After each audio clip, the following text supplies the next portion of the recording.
po mga kababayan, ma'am sir. Actually, good afternoon na. This is Jam, the Filipino channel. Ang inyo pong lingkod. So today is August 27, 2026. At tayo ngayon ay papunta dyan yan sa may Imperial Plaza Residence, sa may Imperial Plaza, Diosdado Macapagal Boulevard, Bordo ng Ganong Avenue, Tambo, Parañaque. At dadalhin po natin yan sa may Marina Silvio Residences, Pacific Drive, Bornong Calio, Parañaque po yan. Calio, Parañaque. Okay, magbabalik po tayo mamaya konti.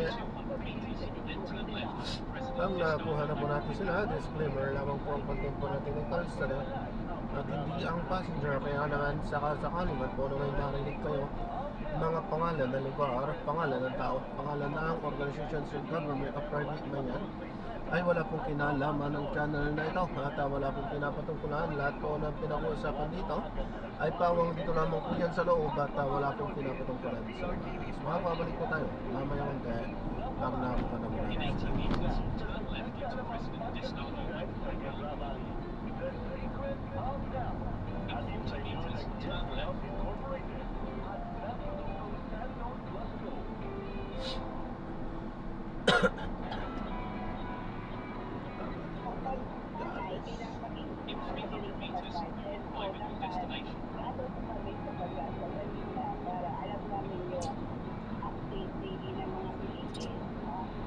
300 meters, you'll arrive at your destination.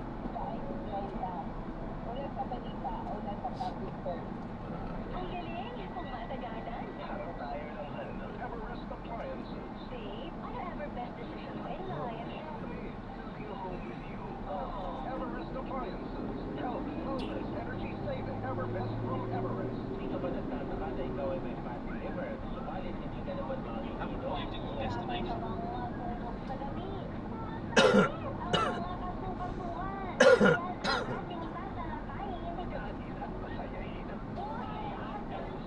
Kasama si Kuya Ar at Magsisari dito alas 5:30 ng hapon sa DCMR Radio Patrol 630 at DCMR Tele Radio.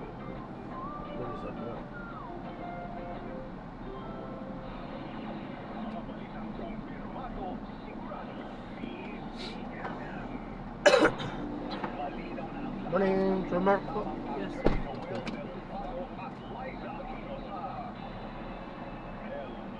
Arriving in 6 minutes at 1:58 p.m. This route is tolled.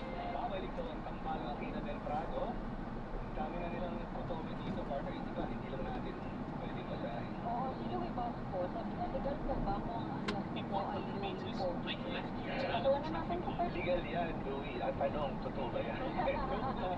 Legal yan. Ito sa bahay mo lang yan gagamit. Pero sa aming mga mata, Louie. Pwede na lang. Si Adobong Dipolog. Sabi niya ay yung mga alias na totoong tao ay i-locate siguro acceptable, pero yung mga alias na alanganin ng mga pangalan, Mary Grace Piato, ayon po sa kanya, until now, hindi pa rin nila alam kung nasaan. Sabi niya, ito po ay kanyang sentimiento. Pero alias din ang ginamit niya. So, sino si Adobong Dipolog? Tama, lahat ito ma-handle, di ba? Except Oo. yung mga gumagamit talaga ng totoong pangalan. Oo. Sila Tita Maria Dulce Orate, Tita Lina Ho, di ba? Tita Nola Damian. Oo. Kahit ano, ito, hindi, okay. Nagbabasa lang ako. Si Herbert Bautista pala may alias Juice Peak sa isang pelikula before. Napanood mo na ba yun? Hindi ko. Sabi ni Josie Mogasmin yun syempre mas matanda sa ating dalawa si Oo, Josie kilala niya nga si Aping Daldal. Si Mama nandito. Agnes Reca, Estelle Garcia, Jervis Shao, Josie Mogasmin. Si Maria Dulce Orate sabi niya, sa mga baryo ganyan po talaga. Tama. Yung mga palayaw, depende sa itsura at sa ugali. Imagine mo kung ugali yung di ba? Ang ginamit, Yes. tapos yung pangakupal. Si RC Car Adventures, ay meron din mga sinasabi mga alias. Sino pa ba man nandito? Si It's Me Wilotsky. Andy's Vlog logo. Sabi ni It's Me Wilotsky, actually Wilot is my nickname din. Oh. Sabi niya, iba pa siya sa real name ko. Aba, Okay lang din yan sa panahon ng social media. Minsan maganda rin na you do not put your full name Correct. sa mga For your own protection. Correct. For your own protection, tama yan. Meron po si alias doon na message ngayon, papaano po pag yung alias na ginamit niya, may ganun talagang pangalan? Ay, Okay. hirapan ka doon. Okay, pero kasi kagaya, halimbawa dito ginagamit mo sa bilang handle mo, hindi ka naman talaga nagpapanggap na ikaw yung tao na yon. Diba? Pero iba yan, halimbawa, kagaya ngayon sa Facebook, diba? Maraming kumukuha ng picture mo, gagamitin yung pangalan mo, tapos magbubuo ng panibagong Facebook account kasi wala namang restrictions, diba? Oo. At manghingi, machikas ka naman, Ako, identity diba? theft, tapos ano pa? Yes, Ako. partner. So, kaya kailangan na vigilant din po tayo dyan. Kapag merong, di ba, merong internal mechanism ang mga social media na i-report mo ito kasi nagpapanggap bilang ikaw or nagpapanggap bilang ibang tao. Halimbawa, nakita mo sa'yo nag-message at kilala mo yung tao na yon.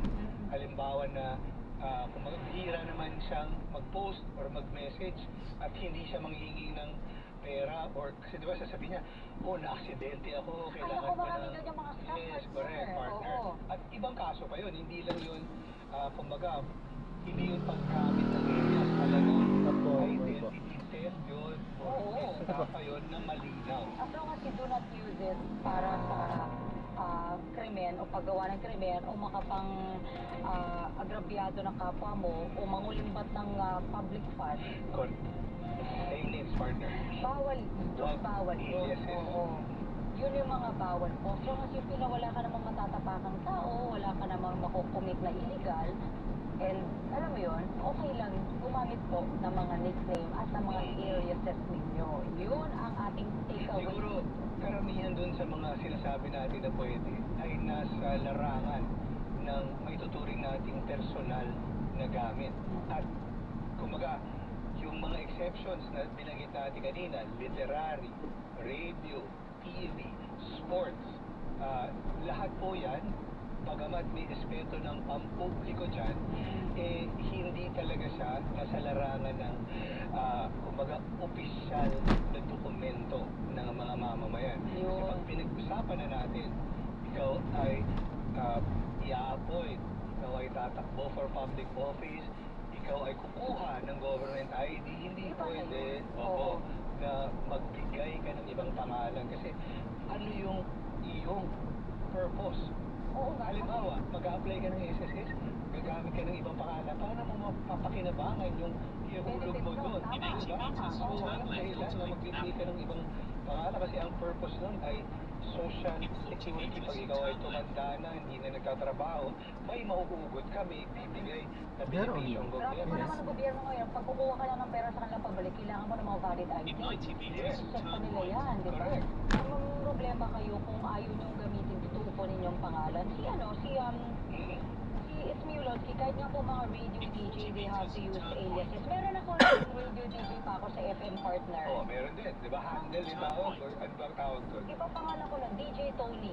Aba, Tony, yun ang pangalan ko nun. dahil kamukha mo si... Pero T-O-N-E-Y. Ah, DJ okay.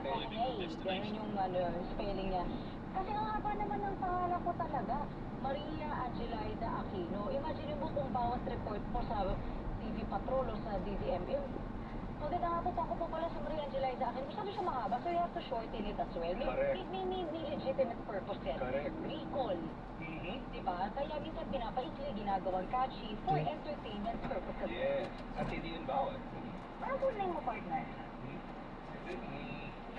Sasabihin ko sa'yo. Meron ka ba? Meron ka pang second name? Wala. So yun na talaga ang Yun, pangalan Noel. ko. Matipid. Oo Pero nga. yung nickname mas mahaba. Oo nga. Pero yun na pala. Akala ko meron ka second Wala. name. Parang Noel something, diba? Yung mga dalawa-dalawang pangalan, medyo bago-bago yan. So, yung mga generation namin, bihira yun yung dalawang pangalan, Carlos. So alam niyo na po, kapag isa lang ang pangalan, tapos 2 syllable lang, alam niyo na anong edad pinanganak yan. Noted. Salamat. Sheila. Noel. Bravo. Trabaho. Sabi ni attorney, kapag daw, nung panahon daw, before, ma'am, tipid daw yung mga magulang. ganon. Objection, Your Honor. One word, two syllables. Pirmado na sa birth certificate. Argumentative. So, ganun pala talaga. Eh, paano to? Si Kuya, Fritz lang. Court order ng mga gulang. Ganun pala talaga yun before. Okay, at least pinapupulo po tayo ng mga mga aral dito po sa ating pong birthday lesson. But anyway, sinag-object na agad. Oo. Tumakas yung kilay ng boss namin dito nung pinag-usapan ng edad. But anyway, mga pamilya, maraming salamat po sa isang oras sa talakayan natin dito sa inyo. Attorney, nakisama po kayo, nakipagpuntahan, nagtanong. Thank you so much. Kayo po ang buhay ng programang ito. At syempre po, nagpapaalala po ako na dito po sa Hello Attorney, hatid po namin ang mga batas na madaling maintindihan. Attorney Luan Temprado po, huwag po kayo mag-alala magtanong na at manigurado. Dahil dito po sa Hello Attorney, Sagot ka ng batas. Susunod na po ang mga two syllables in one name. Tita Winnie at go, Dennis. DZMM. Action! Ngayon! See you guys tomorrow. Bye! Hello, attorney. Sa DZMM. Salamat. Diyan. Oh.